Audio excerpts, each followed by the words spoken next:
Hello, and welcome back to our continuing settlement survival new content series, Building a Trade Empire. I'm Larry, it's episode 8, and we have some tasty little things going on right now. And yes, everybody's been chomping at the bit, just like me, we've got to see this new content, Larry. This is episode 8. You really haven't shown us anything, when in actuality, I've shown you quite a bit because I've been trying to get us ready for this trading system. And so enough's enough, and we are going to go through it. I told you I was going to build a building off camera, and yes, I did. It is the small trading post. This is what starts us off on building our little empire. So once it's built, you click on it, you see this. And before the old trading post just took your money. You gave it items, gave you silver, life was good. Well, now we have caravans, and we have 3 of them that we can use. So let's click on it and form a caravan, which we're not going to, but I'm going to go ahead and show you. Now, this is the fun part. Click on Mao. These are the ones that we can go ahead and trade with. So this is Mao. And of course you have, how long it takes. I've already looked at them all. They all take the default time of 297 days. They all do 1,000. And if you look at Lorenzo, it looks like the very first caravans all have the same risk and all that. You can increase the number of people in the caravan. Now, look at that. More people in the caravan can lower the risk of death, but will prolong the trade time. So, look at that. See? It takes longer and longer if you want to lower your death rate. But if you really don't care about your death rate, so this is where I would do I would have the insurance where I can make money and just send somebody to their doom. This is what I would be doing. So just we haven't unlocked it yet, but yeah, you can send people off to their doom and make money off it. So that would be kind of a bummer, and they're not going to really like you for it, but hey, it is what it is. Now, before we get into this part right here, what I want to show you is the factions. And of course, it has everybody. Now, if you notice, Antonio is the same dude on the merchant ship. So we get a 1-for-1 pricing pretty much. So when you compare prices to what they're willing to pay, Antonio's always pretty much his normal pricing. So that's something you have to look at here. Now, just look at, it's going to cost us, if we want to buy potatoes for Mao, it's going to cost us silver, where they get 9/10 of a silver if we sell it to them. So this is all like commodity stuff. So, you can, you're going to control how much money you make here. And it really looks like, basic food, yeah, rough food is just no profit in it. And then here you get into a little bit better profit, but not much. And I was going through this, and, it's the higher end stuff. I mean, the feasts, look at that, 106. That's for them to buy, but see, that's kind of a bummer. So you do have to research in the trade, just like we did before, to improve our standing and all that. So that's something you have to look at. But it seems like the only thing that's going to be halfway decent, reasonable for us to make a profit is going to be clothing. Because I was sitting here looking at that. It's clothing and tools are about our only decent thing that we can make money off of. And look at that. It's just, yeah.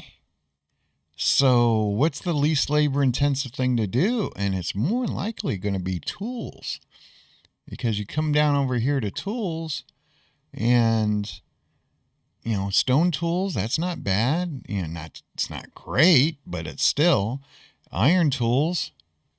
But you get into your higher end stuff.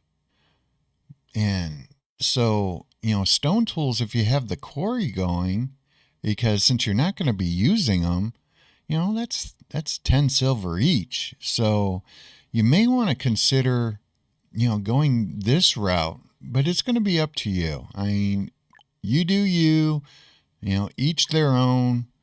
But look at the trade goods. The wooden statue's not bad. Iron statue's not bad. So, that would be some pretty decent money if you open this up. See, tobacco is so disappointing. But look at tears. We're finally going to be able to sell tears, So you want to capture that idle chicken if you can. But also remember, they removed the idle chicken off the merchant boat. So, that 6 million silver coins not going to do you any good anymore. So, yeah. And cutlery's kind of disappointing. Porcelain's kind of disappointing. But, the silver cutlery, that would be nice. And what's a bummer is we still can't make any of this stuff over here. So you're going to take a loss on all of this. So that's just like no good. But it's one, I really did not want to rush into this and get everybody all stoked over it, because we are just so not ready to do this. Now, look at your reputation levels, because even though I have unlocked the trading post, we don't get any of the special buildings right off the bat. We're going to have to trade for everything of what we want. Now, these things, here we can do, you want to check out these bubbles to find out what these things do for you. And same as the school. Okay, cool, right on, whatever. But what is this? What technologies do we have to have unlocked to get this stuff? That's one of the reasons why I've been so obsessed on getting books, so we can get all this technology unlocked, so we can get all this stuff. And that's one of the reasons why I've been going hardcore to get the fish ponds, because we need to get our food stabilized. Now, if you remember at the very beginning of this series, did you notice how I started out with tents and I didn't build a boarding school? Yeah, I knew that people were going to be involved in this. And so we need to get a large population going where we're constantly having people. So I was going hardcore on the tech unlocks so we can get the boarding school. We got to get everybody out of the houses if they're not breeding. So the boarding school is huge. The retirement center is huge. Stay away from the apartment building. You can't breed in it. So it's pointless. If you want to get up into the luxury building, awesome. But you also have to remember, you're going to take a hit for happiness on that stuff. So you really want to think about, or do you really want those buildings on your map? Or would you rather be in the villas, which hold a lot of people, and they have, a plus 25 happiness bonus? And I've been working hard and hard and hard trying to get us there. But I also wanted to show everybody what it takes to get us there as quickly as possible. That's the reason why these episodes have kind of drug out, doing the rinse and repeat so everybody gets used to it. And for the people that are afraid of micromanaging, you actually see it's pretty easy to do. It's now that I've showed you how to do it multiple times, it's just like, oh, I just have to remember to do it. So anyway, this is pretty much what Mao does for us. These farms, look at this, can grow crops here, and 2 crops can be planted per grid. Wow. And then, these are all the same, dense forest. So, yeah, these are going to be kind of cool. And then here, a replacement for the theater. And look at this. Can accommodate 5 families, up to 40 people with large inventory. So now we're even going to have a replacement for the villa. That is awesome. So be prepared for some of this stuff. You're going to be tearing down your settlements to make room for this stuff. Because this whole system is population based. So if you don't have the people to do this, for us to send a caravan out right now, I would have to send 5 people. And if I went with their recommended, that's 7 people. That's going to kill us. We can't do that. So you're going to have to, really think about how you want to run your population. Look at what Lorenzo has. He has hardwood. Ooh, that is pretty cool. And then now we get the new tools. So, and then quick hunting. Look at that. Now they hunt faster and in shorter periods. Ooh, that means Lorenzo might be really good if you're trying to get animals. And then the barber shop, increases health, can cure the sick efficiently, and also have increase in citizens' health. So this is going to be like a replacement to the clinic and maybe be even a rival to the hospital. So that is, that's really cool. And then here, this is going to be, looks like direct competition to the smithy, or even possibly the advanced smithy.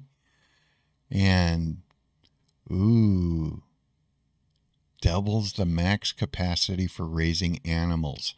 So you realize if we had this in for our turkeys right now, and they're doing over 1,000 turkeys right now in that 20 by 20 area. So, I mean, just look at it. This pasture last year did 1,300. So that means we would have 2,600 turkeys if we did that. That is huge. So, yeah, we're liking Lorenzo here. Lorenzo's pretty cool. And here, so now we'll get oysters and fish. I don't know how I feel about that, because I like I won't say it, but we get the seal stuff. And luxury furniture, which is the hardwood furniture. And this is going to be the crazy thing, is if we're making money, now we can put it in the bank and get interest off it. Isn't that cool? So, yeah. Now, let's see what Rania has. Dates. Food. Oh, and it can be processed into sugar. Awesome. So, look at that. Anisette. That's going to be interesting. And then the mosque is for, it's basically the church. And the Persian tapestry, that's going to be at the bedding shop. So I'm going to assume that this is a building material to build some of their stuff. And then here, the dyeing mill, custom tailor. So that means some of those stuff. Ooh, and look at gems. Ooh, ooh, ooh. And I bet you the gems are going to be used for this stuff right here. The exquisite sword.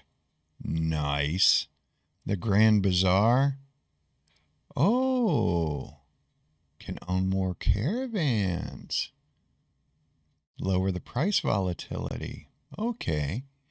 So you have to remember, if you start dumping the same stuff on the market, the price is going to go down. So you're going to have to be rotating items and all that. You're not going to be able to say, oh, I'm going to do jade statues all the time and I'm going to make a ton of money. No, you're going to kill the market. So you're going to have to keep on rotating the items that you want to sell. And then here, price of all traded goods increased by 25%. So that's kind of nice. We'll get a nice little price increase, cost them a little bit more money. And, ooh, that would be great to have. But if you're using books and all that, I don't know.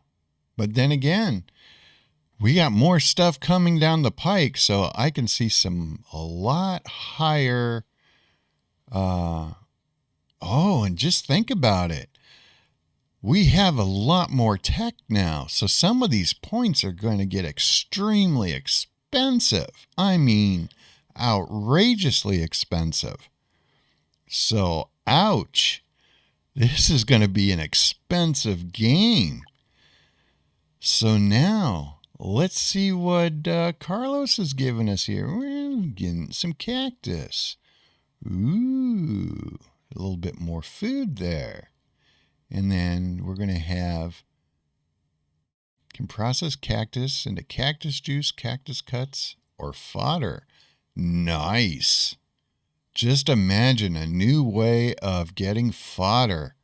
That would be awesome. We're not going to have to rely on corn and beans anymore. Oh, I'm thinking we want to trade with Carlos first. That would be huge. Now we can do rough clothes with him.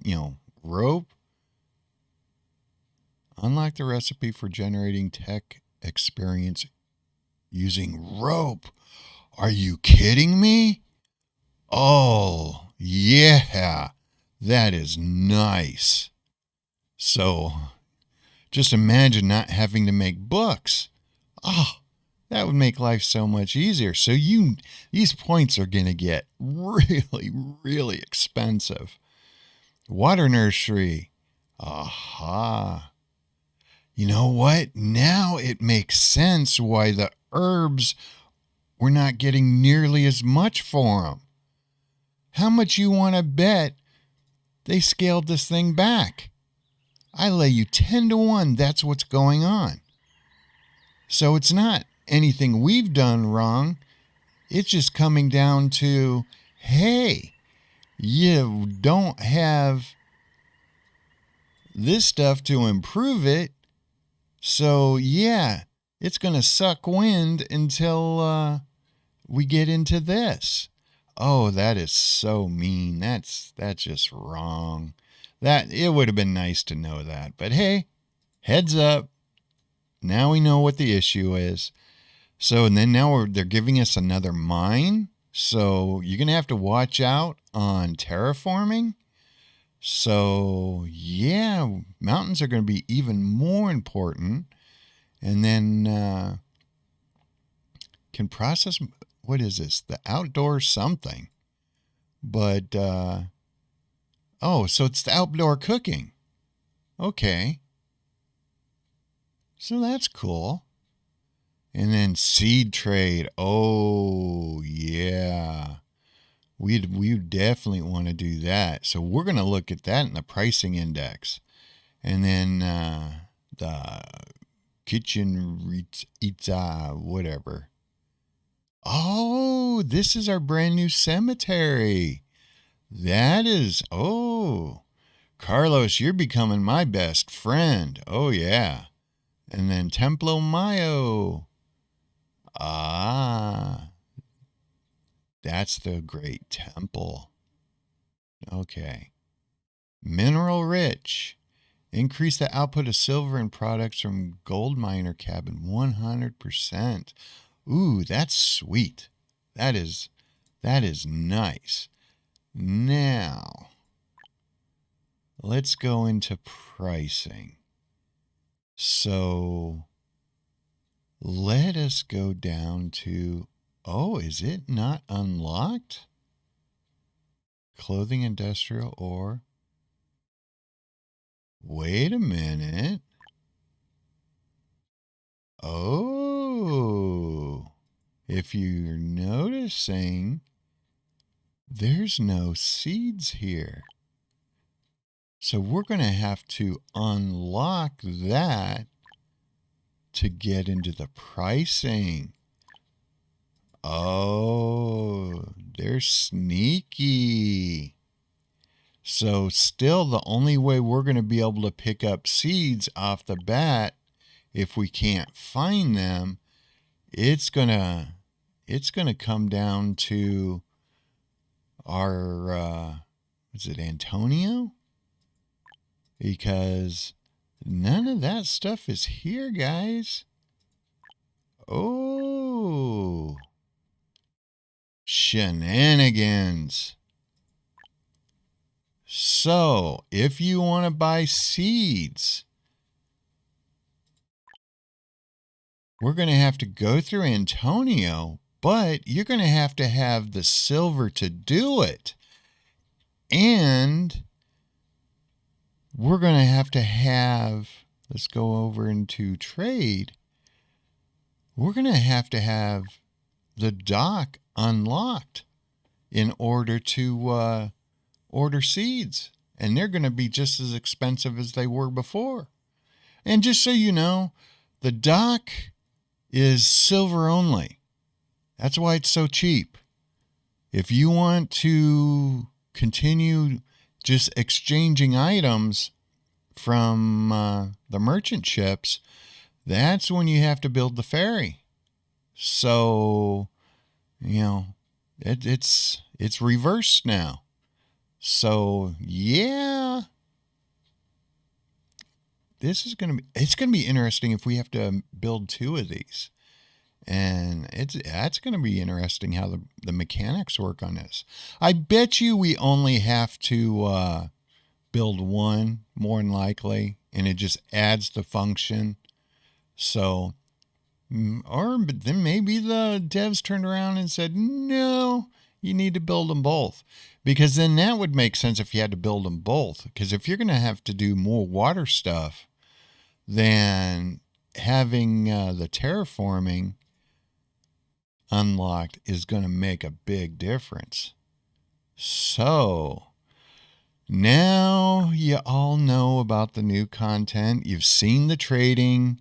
You've seen all the buildings that we can get. So, things we need to discuss.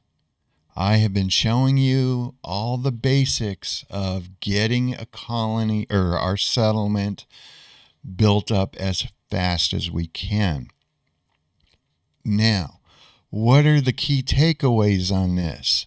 First, start out with tents. Get your population going. We are going to fall behind on food. I don't care how good you are, we're going to fall behind on food. Because if you don't go all in on agriculture, then, it's all 6 1/2 dozen of the other.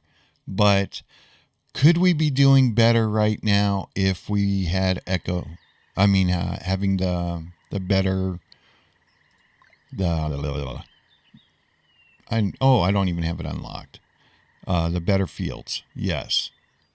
We could be doing better there. But those would have been points that I spent someplace else.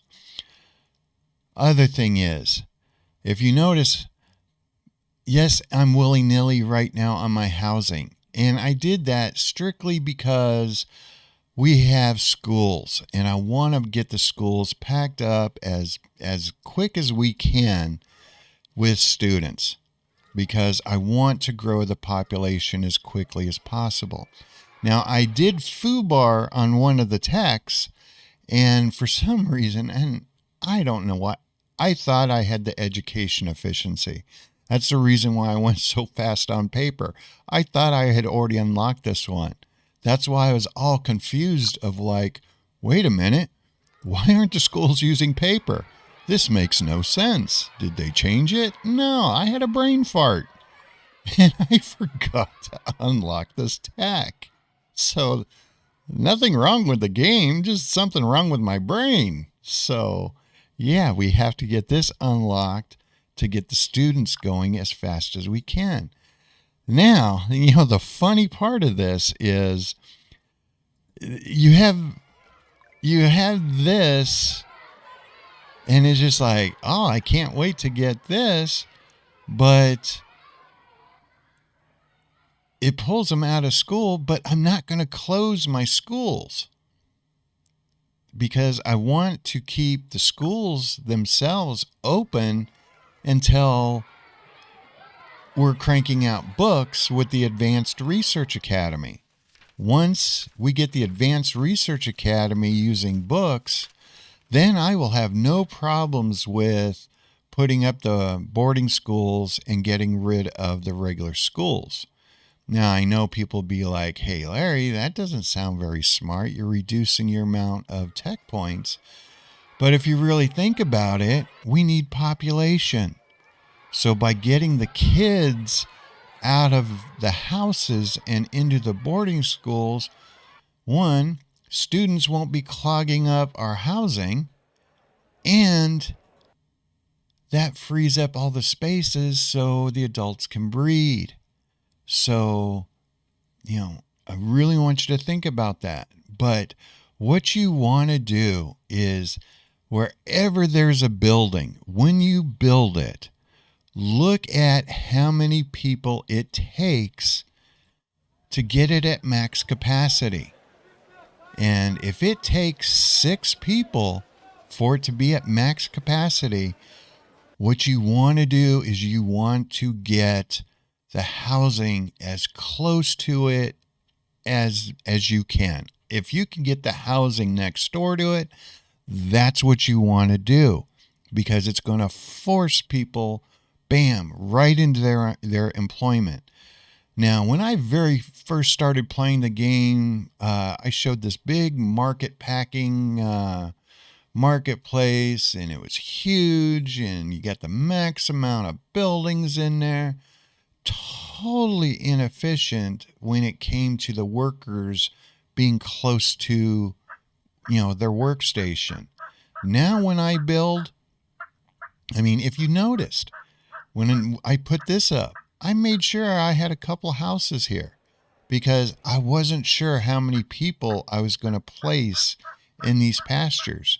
Now I know 2 is the really good number, so I don't need these houses. But the great thing is, one of these houses, it will cover the clinic. So we have living space there. Another person can come and work over here if I want to open up the well. If you notice, I put housing all right here. What do I have? I have 4 buildings. Each of them has the max capacity of 2. Now, if we turn around and upgrade these things, none of them gives me extra citizens. So that's something you want to think about. Now, how we have the distillery, when that turns into the winery automatically holds 2 workers. But you can expand it to take on another person. So when you're building this stuff, I really want you to think about, make sure you have housing as close as you can get to each workstation. So your whole settlement is just going to be just gelling with workplaces and housing. Your housing is never going to be centralized in one area. Don't do it. Okay? Another thing, let me show you right here. Oh, I got to do it in the tech tree. Right here in logistics, your transfer station is extremely important. I like putting transfer stations into major areas like mines. I will have, what I've done is, I know this looks ridiculous, but you can do it this way and then put in a trading post. But I did it this way right here because I plan to put a lot of construction around here. And I'm going to use this little guy right here. This is your lifesaver. The small supply station, OMG. It is awesome. It will go get the materials that your building needs. And the great thing is, it delivers to the building. So like right now, if I wanted to, I could have a house here. I could have the supply station right here. And I can have the field someplace else with the storage. And what's going to happen is that small supply station, I have 2 people in it, they'll run and go grab the stuff, feed it right into the distillery, so these workers never have to go anywhere. The only time they're leaving is to get a tool, go get rest, eat, something like that, or get clothes. Other than that, unless they're goofing off, they're going to be in their building working away. It's the most efficient way you can build things. Now, people have asked, you don't have your trees on. It looks ugly. And I do totally agree with that. But what you want to do is to make your life easier. And I haven't started doing it yet on this playthrough. But what I typically do is I take this right here, our little forester's hut, and I'll spam them down. And I'll put 2 or 3 people in here, and I put it on plant only mode. I don't harvest trees whatsoever. And what it does is it totally packs. You get deep growth of the forest. And let's see if we have any really dense area. I don't think anything on this map is super dense. And no. But as you can see, everything grows in a grid. See this grid? What you want to do is when you're planning your town, what you're going to want to try to do is, if you notice, a road can fit between here. A lot of times you can get a road here. So what you want to do, if I was going to build something here, I would take it like this, put my road there, so I have all these trees, and I don't care about a one-space pathing.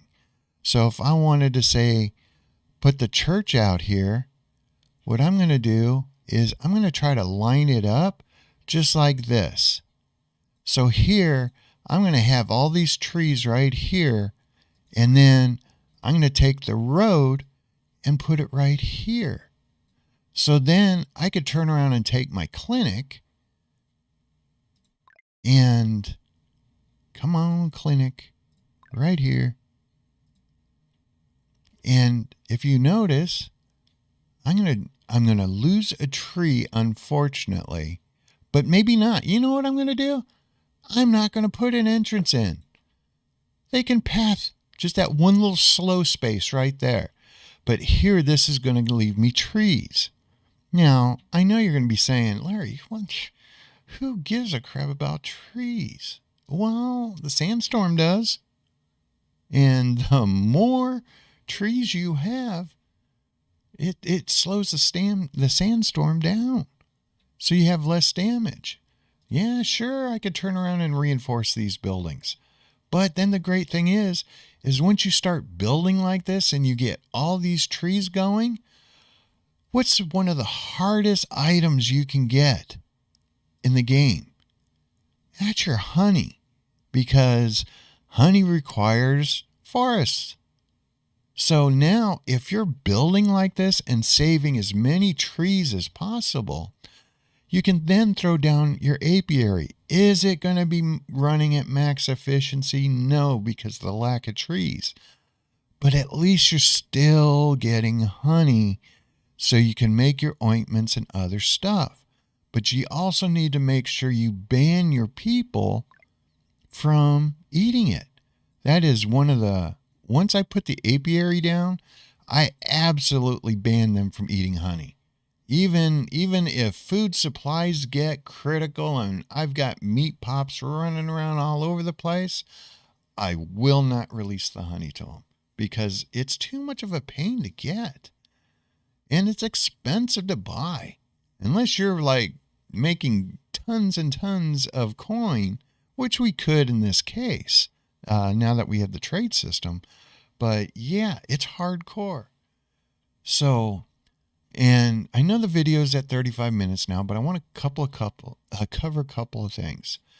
You absolutely have to get into coal right off the bat, as quick as you can. Don't be making domestic fuel from your timber. You're going to have too many other uses for your timber. Just now, with the trading system, you're gonna need iron tools so bad. You're gonna need tools like crazy. So if you're gonna make domestic fuel, make it out of your poop. Don't be cutting down your trees. It's worth having the 10 people here. So look how much coal we have. I mean, come on. Please listen to me. Make your life easier. These tips are about making life easier. Same thing with your iron. Get that puppy up as quick as you can. And I still don't have iron. And I still don't have a quarry because I'm trying to grow our population so fast that I've been concentrating on other areas. But if you can get these things up quickly, do so. Same thing with the quarry. Get it up as quick as you can. Now, if you notice, I'm putting housing all the way. The housing is going to surround this because my miners are going to be able to just jump right in. And I'm not going to have to worry about playing all these shenanigans with the game. Now, if I really wanted to, I could have not put the storage right here. I could have just got the housing super close and just banned it with housing and make them travel past the houses. I didn't like doing that. Usually I'll put storage right in front of the mine so they can slam it because they're going to fill this up so darn quick. And you'll have a transfer station over here and it's going to start sending it all over the map. So please, please, please think of that. Clinics, don't get hooked on this whole bubble crap. Throw clinics down. It doesn't matter if you have a clinic here and a clinic here. Get your people healthy. The longer they're running around injured, it's no good. And plague control. Once you get cholera, I mean, it is going to be bouncing all over the place, and it gets horrible. And then you start having people die from it if you don't have enough clinics. So please, even if I could right now, I'd be happy if I'm thinking about throwing another clinic here, or when I rebuild this area, I'm more than likely going to have a clinic here. And I'm going to be placing a lot more clinics. And then I'll be converting them to hospitals because we want this thing. You're going to be amazed with where we're going to be sitting at in the gold bars here on both. Our population is going to rock. And we're going to have so many population that we're going to be able to send out caravans with, it'll be no big deal. So I'm going to go ahead and end the video here. Hopefully I've shown you enough to where you will be able to just absolutely rock this new content. And now you know about all the new buildings, all that fun stuff, how to get them, showed you pricing, showed you all that. I'm going to go ahead and end it here. So Hopefully you're having a good day, morning, or evening. I'm hoping you're happy. Hope that you're healthy. Hope that you're safe. So, until the next episode, I'm Larry, and I'll talk to you then. Bye.